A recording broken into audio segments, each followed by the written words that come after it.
인종차별이 굉장히 극심한 남부의 미시시피 포스코에서 아주 가난한 미혼모의 사생아로 태어났습니다.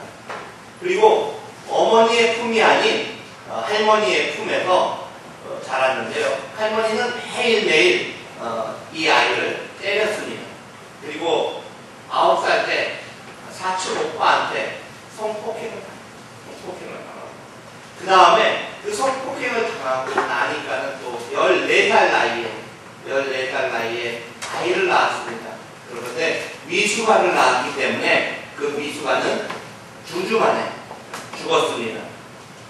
그 이후로도 이 아이는 어머니의 남자친구, 또 친척, 사촌 이런 사람들한테 그 성폭행을 당하고 결국에는 20대 초반에 가출을 하여서 마약 복용하고 술에 취하고 또 하루하루를 지옥같이 살았습니다.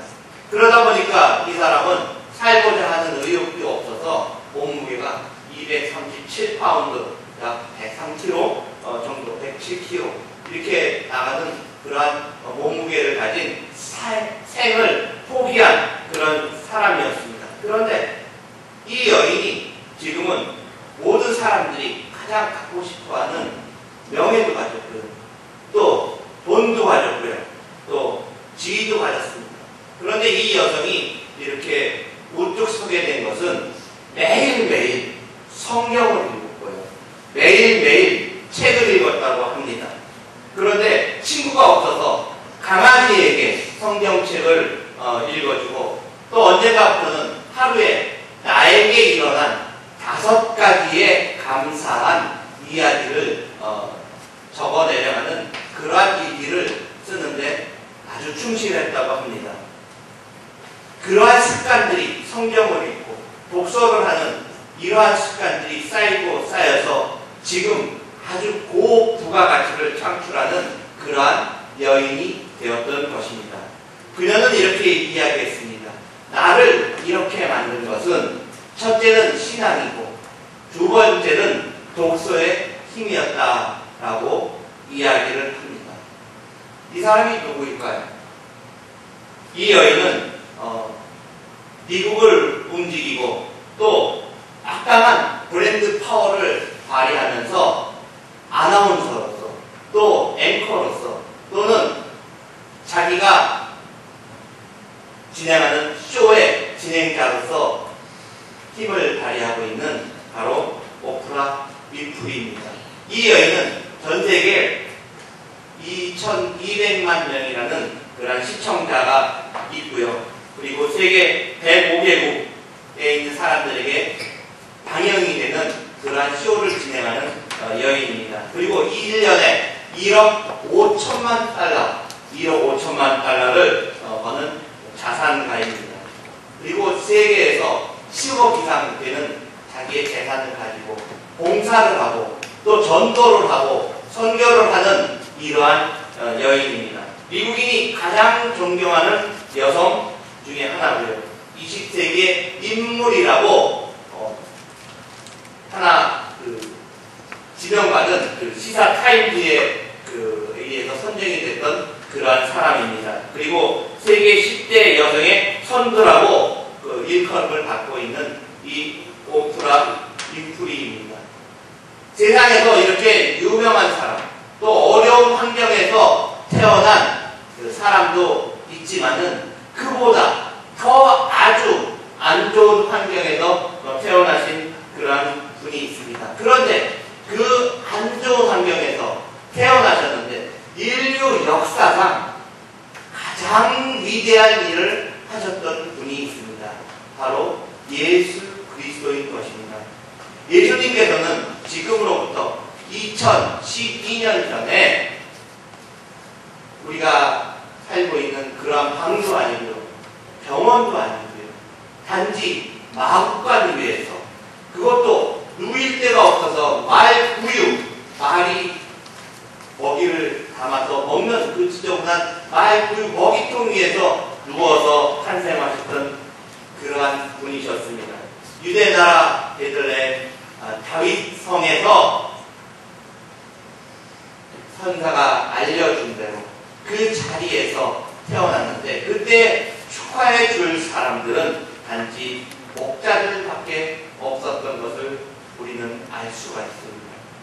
목자들은요, 이스라엘 사람들의 직업 중에서 가장 천한 직업 중에 하나입니다. 왜? 목자들은 자기들이 양을 치거나 염소를 칠 때 혹시 양이나 염소를 잊어먹으면 주인한테 욕을 먹고 그것을 배상해야 되기 때문에 남의 양을 훔쳐오기도 합니다. 또는 자기의 양들을 먹이려고 남의 초지에 가서 그 양들을 풀어놓고 그 물을 먹이고 또 풀을 먹이고 도망 나오는 그러한 역할을 하였기 때문에 아주 천한 직업 중에 하나의 사람들로 생각이 하고 있습니다. 그런데요, 홈리스들도 누워서 잘 곳을 마련하고 잡니다. 그리고 홈리스들도 아이를 출산을 할 때는 그래도 출산할 장소에 가서 병원이라든지, 지금 미국에서 길거리에서 아이 낳는 사람 보셨습니까? 그런데 우리 예수님께서는 아이를 낳을 곳이 없어서 마국간에서 태어났던 것입니다. 그런데 왜 이렇게 하나님께서는 예수님을 낮고 천하고 보잘것없는 곳에서 태어나게 했을까요? 하나님께서는 우리가 알 수 없는 방법으로 일을 하고 계시는 것입니다. 알 수 없는 방법으로 우리에게 다가오고 계시는 것입니다. 사람들은 자신이 지혜를 가지고 또 자신이 지식이 있는 것을 가지고 무엇은 판단을 하려고 합니다. 그리고 그 사람들은 나의 생각이, 나의 지식이 정말로 뛰어나기 때문에 무엇이든지 내가 판단하면은 다 알 수 있다라고 생각을 합니다. 그리고 또 한 가지 착각은 컴퓨터의 힘을 빌리면 더욱더 위대한 일을 할 수 있다고 생각을 합니다. 하지만 인간의 능력은요, 먼지의 몇백 억분의 1도 안 되는 그러한 능력입니다. 누구에 비해서? 하나님에 비해서. 우리의 인간의 능력을 생각해 보면요, 아주 보잘것없고 아주 정말로 하찮은 그러한 존재일 수밖에 없는 것입니다. 우리 눈으로 볼 수도 없는 그러한 능력을 가진 사람들이 바로 인간들인 것입니다. 인간의 지식으로 생각해 보시기 바랍니다. 달에 가는 것조차도 힘들어하지 않습니까? 그렇죠. 달에 지금 몇 명이나 갔다 온 것 같아요. 미국에서 처음 아폴로 11호를 쏘아 올려서 1969년도인가요? 그때 쏘아 올려서 달나라에 갔다 온 이후로 몇 번 가지도 못한 것을 우리는 알 수 있습니다. 그렇지만 천지 만물을 만들어 놓으신 하나님은 정말로 그 모든 위대한 일들을 하실 수 있다는 것은 우리는 알 수가 있습니다. 아니, 우리가 아는 게 아니라 하나님께서 성경을 통해서 우리에게 알려주신 것입니다. 그 성경을 통해서 우리는 세상이 어떻게 창조가 되었고 인간이 어떻게 만들어졌고 하는 것을 알 수가 있습니다. 창세기 1장 1절에 보면 이러한 말씀이 있습니다. 태초에 하나님이 천지를 창조하시느니라. 이 구절은 불과 4개의 단어로 밖에 안 되는 그러한 간단한 문장입니다. 이 문장으로 만들어진 이 말씀, 태초에 하나님이 천지를 창조하시리라. 이 말, 얼마나 간단한 말입니까? 그런데 우리 성도님들 생각에 이 말이 간단하다고 생각이 되어지지만은 이 말을, 이 4단어를 다 이해하시는 분이 계십니까? 이 4단어. 태초에 하나님이 천지를 창조하십니다. 태초란 말을 잘 이해하시는 분 계십니까? 한 단계 한 단계 우리가 더 깊이 들어가 보면요, 이 4개의 단어는 굉장히 신비로운 단어라는 것을 알 수가 있습니다. 태초에 언제 어떻게 시작이 되었는지 우리 성도님들이 아십니까? 그리고 언제 어떻게 시작이 되었는 것을 밝힌 적이 있습니까? 또한 하나님이라고 되어 있는데 그 성도님들은 얼마만큼 알고 계십니까? 하나님을 보신 분이 계십니까? 하나님의 사랑이 얼마나 큰지 깨달은 분이 계십니까? 우리는 그것도 알 수가 없습니다. 또한 이 천지를 창조하셨다고 하는데 그 천지의 개념이 지금 이 우주 만물에 얼마나 큰 많은 별들이 떠 있는지 그 개수를 헤아려 보신 분이 계십니까? 그 개수를 아시는 분이 계십니까? 그 거리가 얼마만큼 멀고 얼마만큼 큰 거리인지 아시는 분이 계십니까? 또한 마지막 단어인 그 창조라는 단어, 창조. 생명이 어떻게 이루어졌고 어떻게 되었는지를 그 과정을 낱낱이 아시는 분들이 계십니까? 하나님께서 말씀으로 이 생명을 창조하시고 흙으로 인간을 만드셨는데 그 생명이 어떻게 되어 있는지 인간은 지금까지도 그 생명의 근원을 어떻게 이루어져 있는지 알 수도 없고 지금 우리 몸의 혈액을 인간은 만들어낼 수조차도 없게 되는 것입니다. 피가 필요할 때 다른 사람의 헌혈이 아니고서는 살 수 없는 그러한 형편입니다. 인조로 혈액을 만들었다는 이야기 들어보셨습니까? 이 지구를 7바퀴 반이나 도는 광선이 있습니다. 이 빛의 속도로 지구를 벗어나서 우주의 끝까지, 우리가 알고 있는 우주의 끝까지 가려면은요 200억 광년이 걸린다고 합니다. 그 빛의 속도로 1년 동안 가는 거리를 200억 광년을 가야지만 우리가 알고 있는 우주에 볼 수 있는, 우리가 망원경으로 볼 수 있는 그 끝의 별까지 갈 수 있는데요. 우리는 그러한 일도 잘 알지 못하면서 우리의 지혜가 사람의 인간의 지식으로 모든 것을 판단하려고 하고 내가 나의 힘으로 무엇이든지 할 수 있다고 하고 있는 것입니다. 한번 생각해 보시기 바랍니다. 내 뜻대로 나의 몸 하나조차도 제대로 움직이지 못하는 것을 알 수가 있습니다. 우리 성도 여러분, 내가 살기 싫다고 내 심장을 멈춰라! 자살하지 않는 한 내 심장은 내가 명령한다고 해서 멈춰지는 법이 없습니다. 내가 눈을 감기 싫다고 해서 내가 눈을 뜨고 1분 이상, 아니 2분, 3분 이상 눈 안 감고 계실 분이 여기 있으시면 한번 손들어 보시기 바랍니다. 내가 손톱 깎는 것이 귀찮다고 해서 내 머리가 허해지는 것이 싫다고 해서 나의 명령대로 머리야 하얘지지 말고 까매져라, 손톱아 자라지 말아라 라고 하실 수 있는 분이 있으십니까? 그것도 못하는 우리 인간들이 어떻게 하나님의 창조의 능력을 알 수가 있습니까? 하나님께서는 하나님의 방법으로 예수님을 이 땅에 보내시고 우리의 죄를 깨끗게 하여 주시기 위해서 속죄물로 바쳐지게 하신 분이 바로 하나님이신 것입니다. 우리는 그 의미를 알 수가 없었지만은 성경 말씀을 읽고서 그 말씀을 깨닫고 나서 우리는 지혜가 생겨서 그 의미를 이제는 조금이나마 알 수 있는 것입니다. 재밌는 이야기를 하나 해드리겠습니다. 어떤 남자분이 교회에 처음 나와서 이제 성경 공부를 하게 되었습니다. 성경 공부를 하고 이야기를 듣는 순간에 이분은 생각을 했어요. 아니 목사님 어떻게 처녀가 잉태를 하여서 아기를 낳습니까? 하고 이야기를 했어요.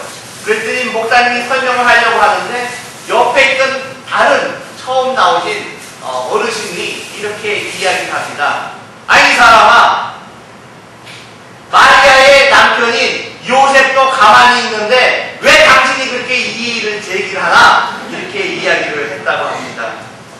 그러고 나서 그 말을 들은 사람들 모두가 웃었다고 합니다. 아무 관계도 없는 당신이 왜 이의를 제기하나? 예수님의 탄생은 우리에게 있어서 아무 관계가 없는 것이 아니라 매우 중요한 사건이라는 것을 알 수가 있습니다.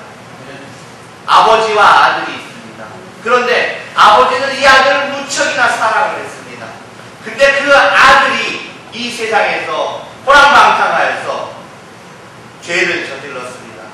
결국에는 죄를 짓다가 못해서 사람을 죽이는 그러한 죄를 져서 재판을 받고 사형수가 되는 그러한 입장에 되어 있었습니다. 그럴 때 아버지는 너무나 안타까워서 재판장에게 편지를 썼습니다. 재판장님, 나는 나이가 먹었고 우리 아들은 아직 젊었으니까 이 아들을 살려주시기 바랍니다. 대신에 제가 죽겠습니다 하고 편지를 써서 보냈어요. 그리고 이 아버지가 스스로 목숨을 끊었습니다. 이 세상을 떠난 것입니다. 그렇다고 해서 이 아들의 죄가 사해질까요? 이 아들의 죄가 용서가 될 수 있을까요? 이 아들의 죄가 없어질 수 있을까요? 아닙니다. 대한민국을 비롯하여서 미국, 전 세계가 어느 나라도 속죄양이라는 것을 인정을 하지가 않습니다. 그 사람은 누구에게도 인정을 받지 않았기 때문에 그 죽음은 아주 헛된 것입니다. 또 어떤 사람이 나타나서 내가 죽음으로써 모든 인류의 죄가 다 사해질 것입니다 하고서는 죽었어요. 하나님께서 인정을 하시겠습니까? 그 사람이 죽음으로 인해서 우리의 죄가 사해졌습니까? 아닙니다.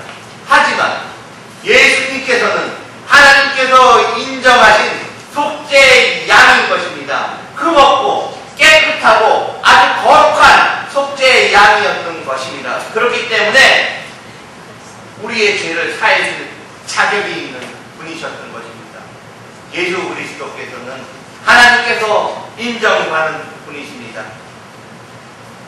그 속죄양이 우리 죄를 위해서 돌아가시고 십자가에 못 박혀 죽으시고 우리를 위해서 깨끗하게 하게 하여 주시기 위해서 우리가 깨끗하게 살게 하기 위해서 십자가에 피 흘려 돌아가신 분인 것입니다. 요한복음 1장 29절은 이튿날 요한이 예수께서 자기에게 나아오심을 보고 누가? 예수님께서 요한에게 나아오심을 보고 가로되 보라 세상 죄를 지고 가는 하나님의 어린 양이로다. 그렇습니다. 하나님의 어린 양입니다. 그 양이 이 땅에 오신 날이 바로 오늘인 것입니다. 그 날을 누구든지 이 세상 천하 만민 모든 사람들이 기뻐하는 것이 당연한 일이 아니겠습니까? 이스라엘 민족이 6월절에 어린 양의 피로 말미암아서 자기의 삶을 생명을 보존받을 수 있었던 것처럼 우리도 우리의 생명이 예수님의 탄생으로 말미암아 예수님의 피 흘림으로 말미암아 우리의 삶도 보존받을 수 있었고요. 우리도 천국 갈 수 있고 우리도 하나님께 영광을 누릴 수 있는 귀한 사람이 된 것을 우리는 아셔야 합니다. 아멘. 우리는 예수 믿고 예수님을 나의 주인으로 시인만 하면은 우리는 천국 갈 수 있는 영광을 누릴 수가 있습니다. 우리는 구원을 받을 수가 있는 것입니다. 예수님은 우리가 머리로 지은 죄 때문에 머리에 가시면류관을 쓰고 그 고통을 당하셨습니다. 예수님께서는 우리가 손으로 지은 죄 때문에 손에 못잡이 나도록 못이 막히고 피를 흘렸던 것입니다. 예수님께서는 우리가 가지 말아야 될 곳을 우리의 발로 갔기 때문에 예수님께서 그 발에 못을 박혀서 돌아가신 것입니다. 예수님께서는 우리 가슴으로 우리 마음으로 지은 죄 때문에 채찍 맞아서 그 가슴이 찢어지도록 피 흘림을 당하셨던 것입니다. 우리는 우리의 몸뚱이로 지은 죄 때문에 예수님께서는 허리에 창에 박혀서 창에 찔려서 물과 피를 흘리고 돌아가신 것입니다. 우리는 죄인일 수밖에 없습니다. 그 죄인 예수님께서 피 흘려 돌아가심으로 말미암아 우리가 속죄함을 받았습니다. 이 속죄양 어린 양이 이 땅에 오실 때는요 성령으로 잉태하여서 동정녀 마리아의 태에서 나셨지만 원죄를 갖고 태어나지 않고 성령으로 말미암아 태어났기 때문에 아무 죄가 없었습니다. 또한 사는 동안에 죄를 짓고 살지 않고 거룩하게 살았기 때문에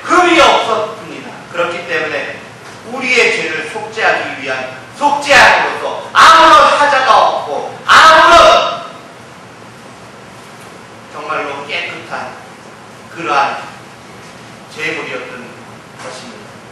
우리는 예수님이 이 땅에 오신 것이 얼마나 기쁜, 큰 기쁨이었는지 우리는 알아야 합니다. 큰 기쁨의 좋은 소식. 오늘 말씀의 제목이 큰 기쁨의 좋은 소식입니다. 저의 큰딸 이름이 대희예요. 대희. 큰 기쁨. 바로 오늘 그 성경 말씀에 의해서 이름이 지어진 것입니다. 저희 아버님이 목회를 하시면서 얼마나 기쁘셨으면 딸을 낳고 나서 그 딸을 보고 너무나 좋아서 이름을 대희, 큰 기쁨이라고 지었겠습니까?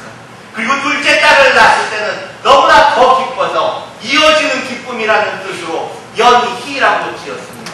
그리고 막내 아들을 낳았을 때 그 기쁜 것을, 그 복음의 소식을 전 세계에 전파하라고, 오늘의 복음을 전 세계에 전파하라고, 연세, 이어지는 기쁨을 세상에 전하라 라는 그러한 기쁜 뜻을 가지고 우리 아버님께서 그 이름들을 지어줬습니다.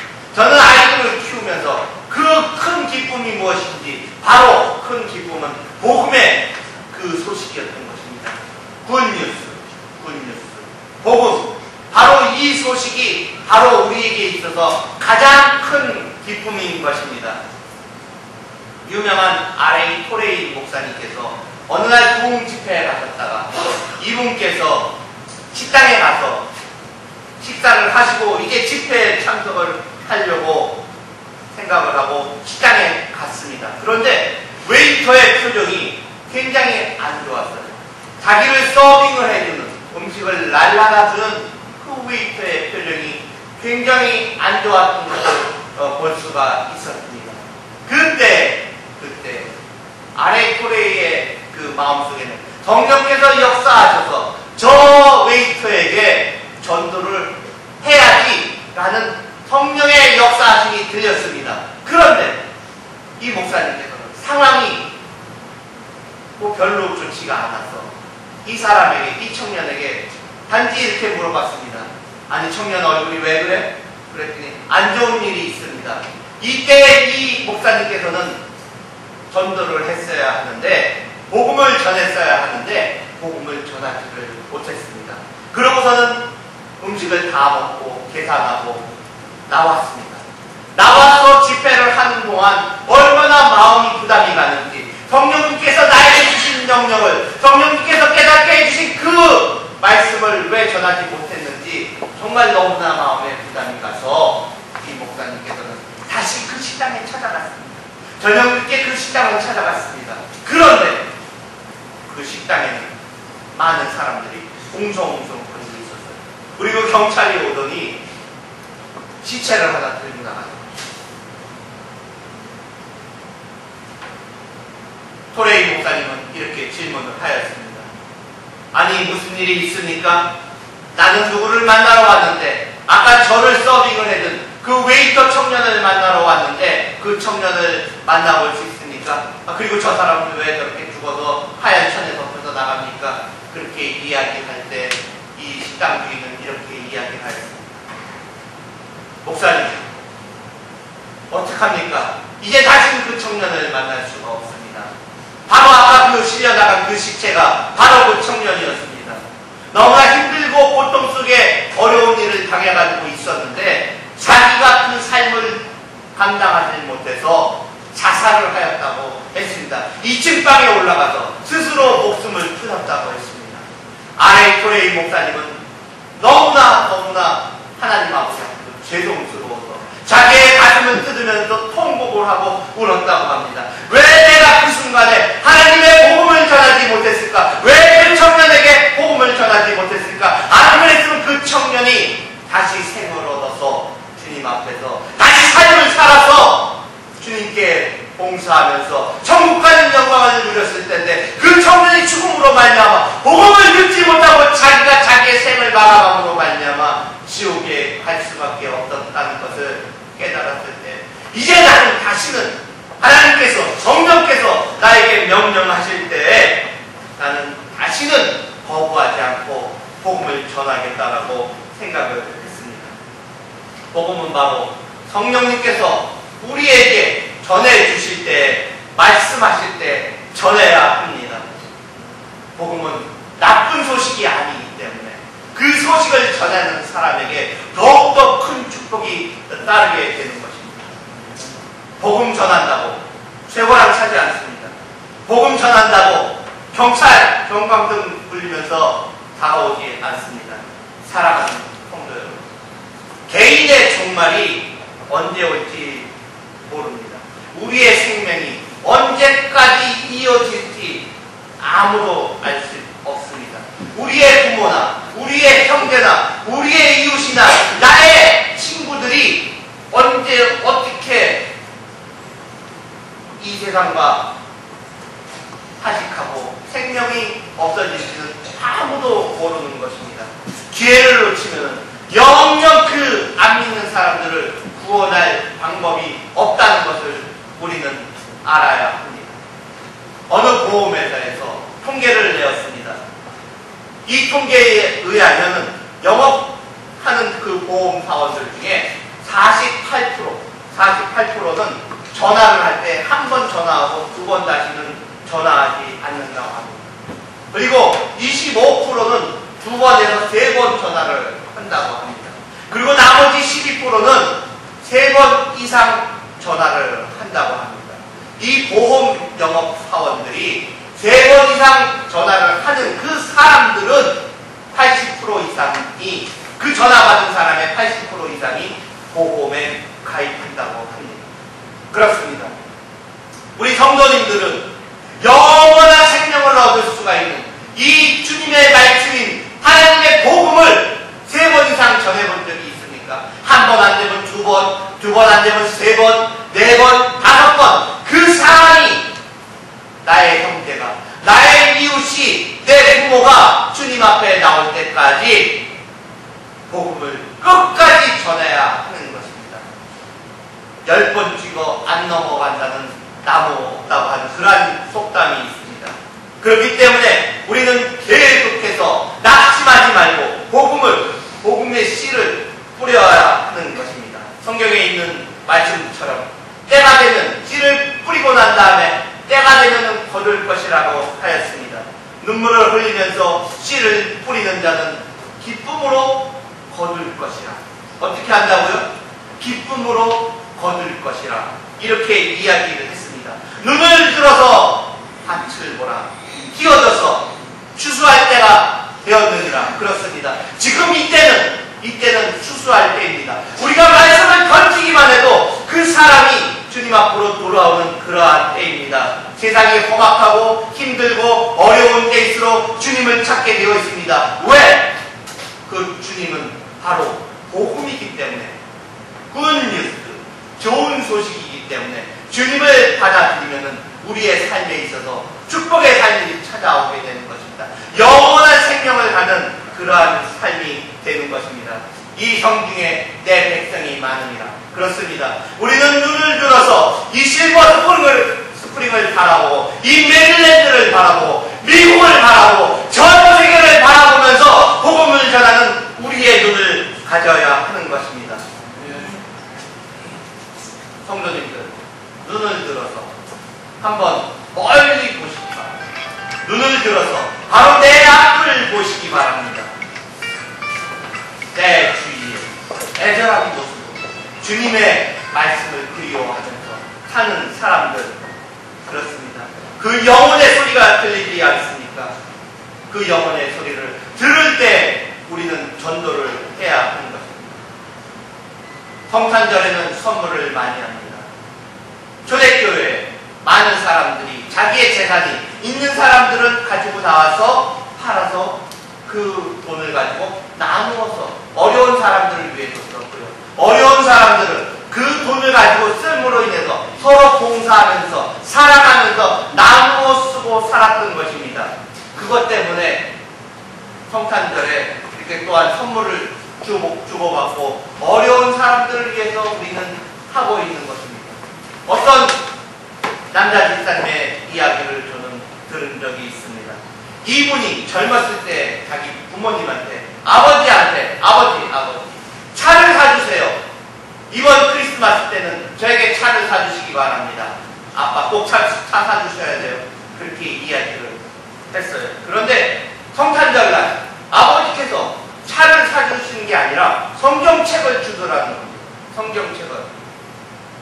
아니, 아버지 내가 차 사달라고 했지 언제 성경책 달라고 했어요? 그러면서 아버지에게 버럭 소리를 지르면서 성경책을 집어던지고 그 집을 뛰쳐나가서 그 다음부터는 아버지하고 전화도 안 하고 이야기도 안 하고 찾아오지도 않고 오랜 세월을 떨어져서 살았다고 합니다.